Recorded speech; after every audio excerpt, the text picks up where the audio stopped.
Hello everyone, Steve here from Tech Toy Tinker and Retro Arena. I wanted to do a video today to show you guys a board that's very special in terms of the work that I do. Way back in 2017 and early 2018, when I moved on from Raspberry Pi 3B and 3B Plus because it didn't meet my needs, I moved on to a board called the Asus Tinkerboard, which had very little of a dev community except for my friend Crash and a couple other people that I met along the way. And together we ported RetroPie to the Tinkerboard. And this resulting build here is the result of that 4 going on 5 years worth of work that I've put into the Tinkerboard here. So as far as that's concerned, I've made a fair number of upgrades today, and I'm going to talk about them as I go through the video. My goal is to keep the video around 20 minutes or so. I'm going to try not to make it too long. So with that in mind, we're going to get going here. Now, systems like Adventure Vision that use advanced mesh, you need a keyboard for the first run. So you can press the tab button and then you can configure your inputs. Be careful when you do that though, because it's easy to make a mistake. Arcadia is the same way. This is not in the theme yet, but it is a new system that I've added. It's Arduino Arduboy, which is a handheld using an Arduino device or a microcontroller Arduino.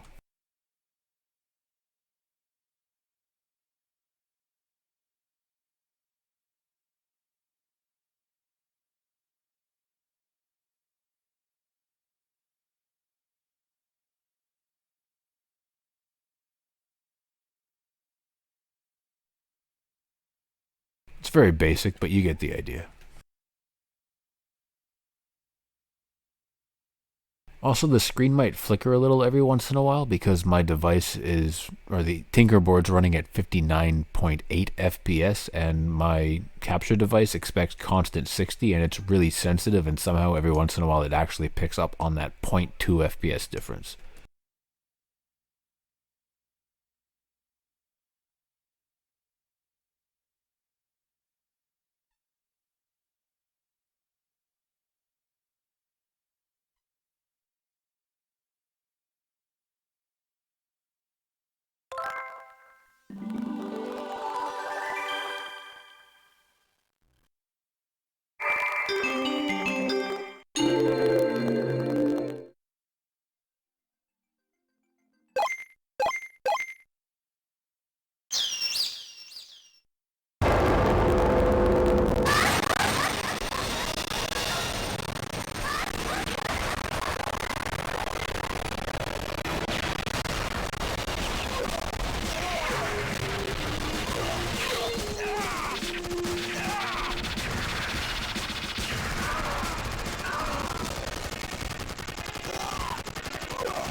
So as you can see, Atmoswave works okay.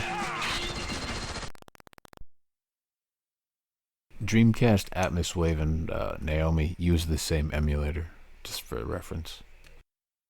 These all use Final Burn Neo.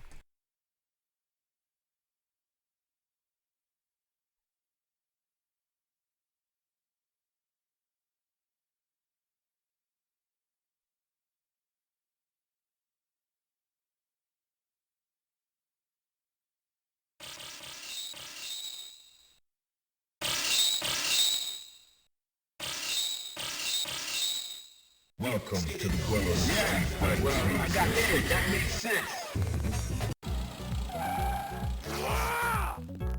Are you ready? Go!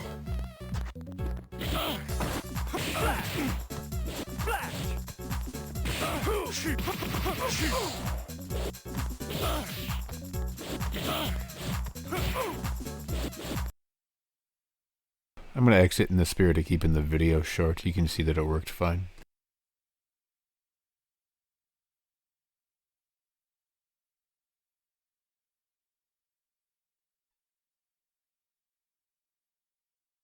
We're going to use Flycast for this particular purpose. You can use Rycast, but you have to configure the controllers yourself. And I'm well aware of the controversy between Rycast and Flycast, and quite honestly, I know both devs, and I really don't care. I know that Rycast has been retired, and so I kept it on purpose as a legacy and a remembrance of the Rycast project. Because this is a 2017 device, and a lot of this work is really old, and Rycast was the best device on it in early 2018 when we were working on it, so I kept it.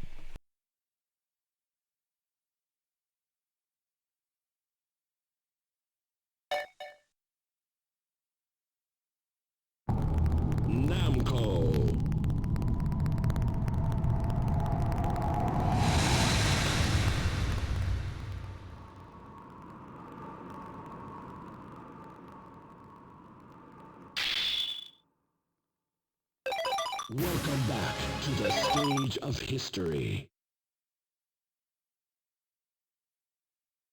Peach versus Voldo. Battle 1, fight!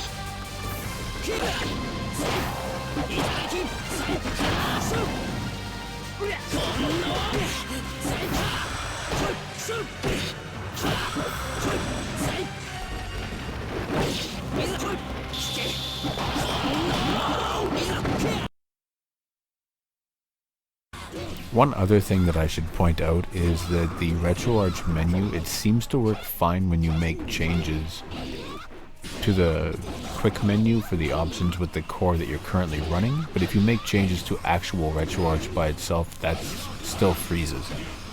Which is a pain, but it's not super relevant when you consider that you can just launch the GUI from the options menu and make changes to the GUI part itself, and then the individual core changes you can make when you're in the game.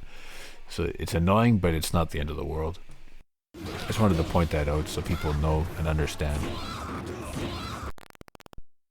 Previously we couldn't use the Retroarch menu at all, it just froze everything, so that's a big improvement as far as I'm concerned.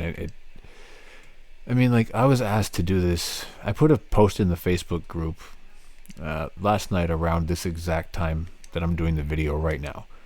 And I said that if it got 10 likes, that I would do a big upgrade to the Tinkerboard. And it's at like 35 likes right now. So I slept from about 1:30 in the morning until about 8 and then got right back on this. So out of the last 24 hours, I've spent about 17 on Tinkerboard. But it was worth it though.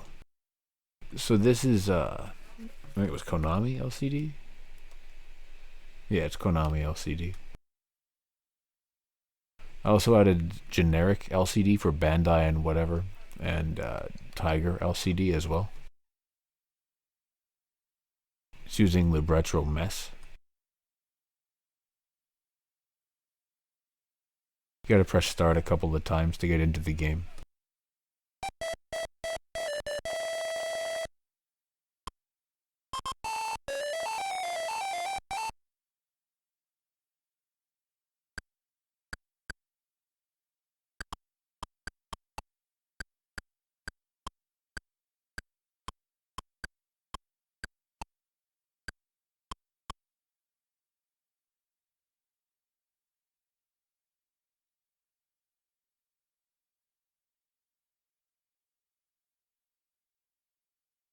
So the reason there's a generic is because certain things like Coleco Pac-Man Frogger and Mattel Starhawk and Bandai Zaxxon, there's just a couple of games here and there by those companies, and they don't warrant their own category. Coleco and Tiger have a lot of games, so they do.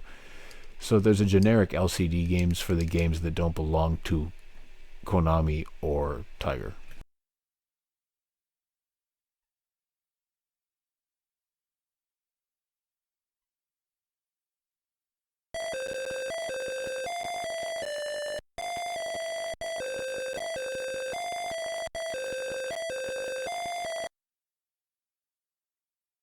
Also, let me show you what I mean while we're here. So I can go into quick menu and options here. Oh, wrong button. So I'm in options here, and let's pick something just for fun, not resolution here. I'll change it to 720p. You also need to make sure that you change the save configuration at exit option for each core individually, because I've separated them to their own config now.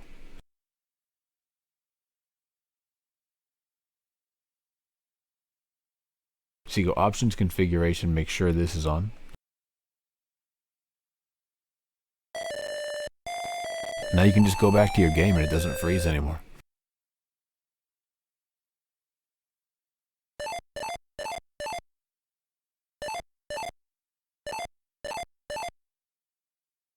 You get the point.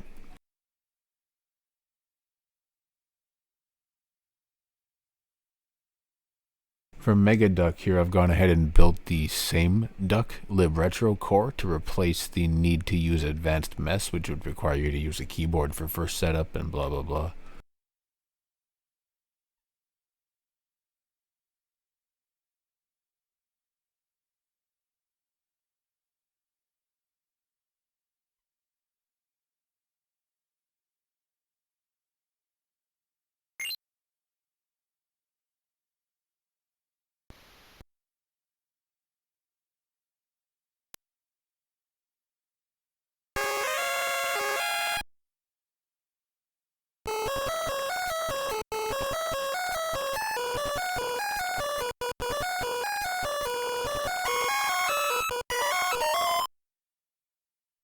For those of you that don't know, Mega Duck was a Game Boy clone with its own unique library of games. This library of games was made by a person whose name was Sachin, and they had their own company. These games have been ported to Game Boy, but they're part of multi-carts that were sold out of the person's home, and they're not official licensed, so they're very hard to get your hands on and actually have run on an emulator.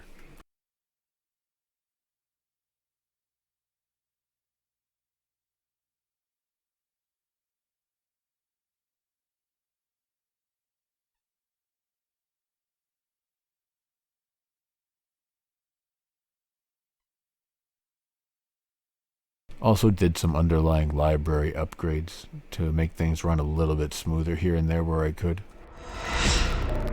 I also went ahead and tweaked the kernel in terms of the power usage to just put it a little bit more in line and make it run a little bit better and use a little bit less power at the same time.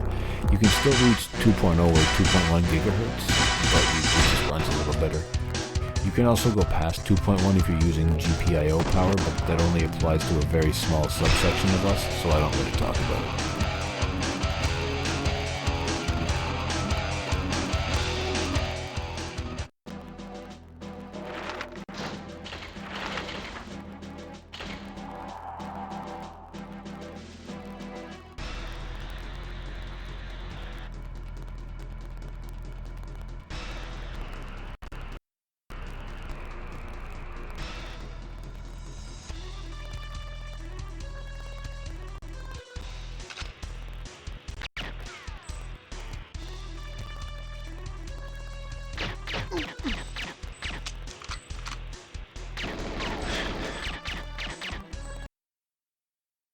As you can see, it's working okay.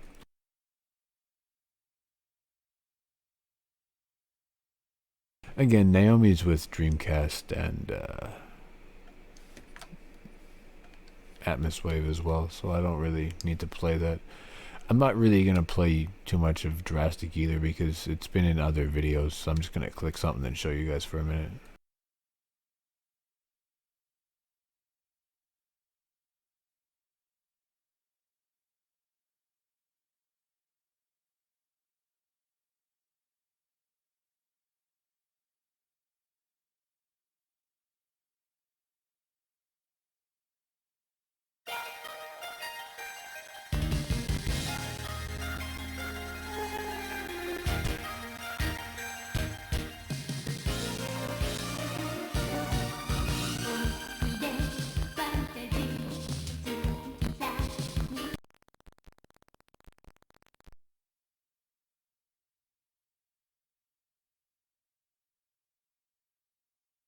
I'm going to skip all this simple stuff. It works everywhere. Now Pico 8 here, because it's using a Alpha Retro 8 core only, some games work fine and other games they don't, and I can't help that. The core is always being improved, and I've added it to the run command, so it is something that you can update on your own.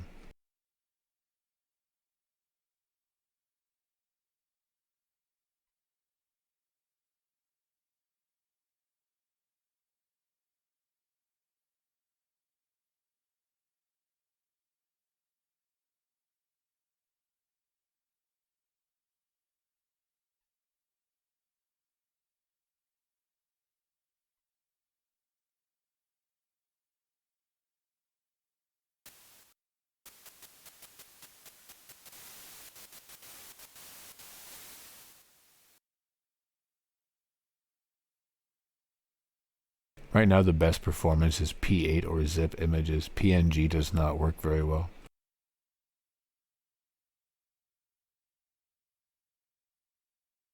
We got a whole bunch of new stuff here. I have included a readme with the zip file. You will, however, need to provide your own game files, as always. I don't provide you with ROMs, and I'm never going to, so you have to do that on your own.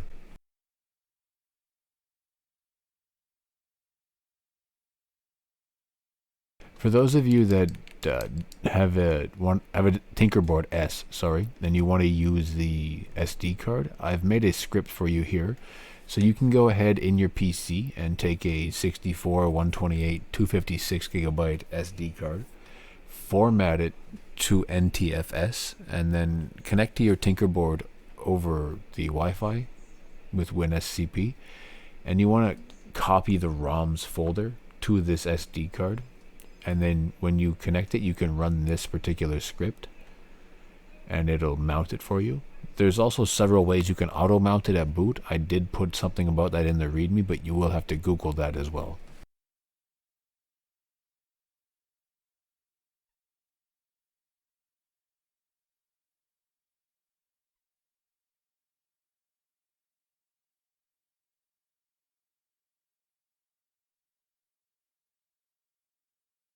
Retroarch 1.10.3. It's the latest version. I've also gone ahead and I've fixed the script in the compile menu when you go to the RetroPie options. So it's always going to build the most recent version. So if you recompile it every 2 or 3 weeks, you're going to get a new version every time.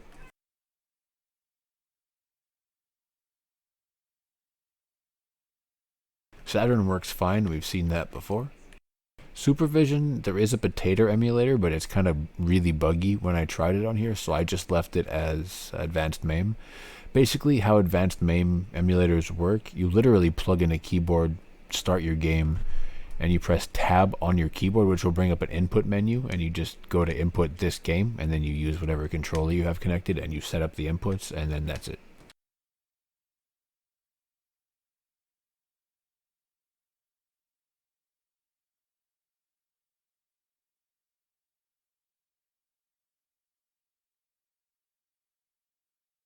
I love Nightmare Before Christmas, and I'm sure all of you do too, so I'm going to use this particular game here.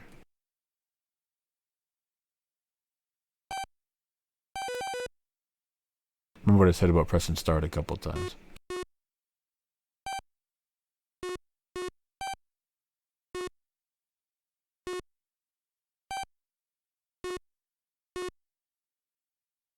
How many of us grew up loving Jack the Pumpkin King? I'm curious about that actually. Reply Jack in the comments if you're still here and watching this right now.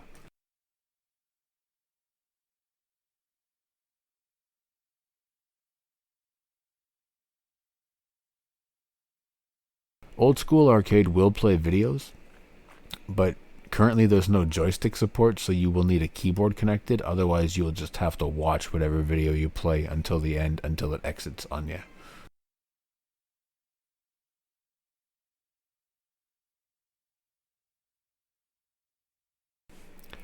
Adventure Vision's the same as Supervision. You need a keyboard, you press tab, set up your controllers, and there's only 4 games, so it's not that complicated.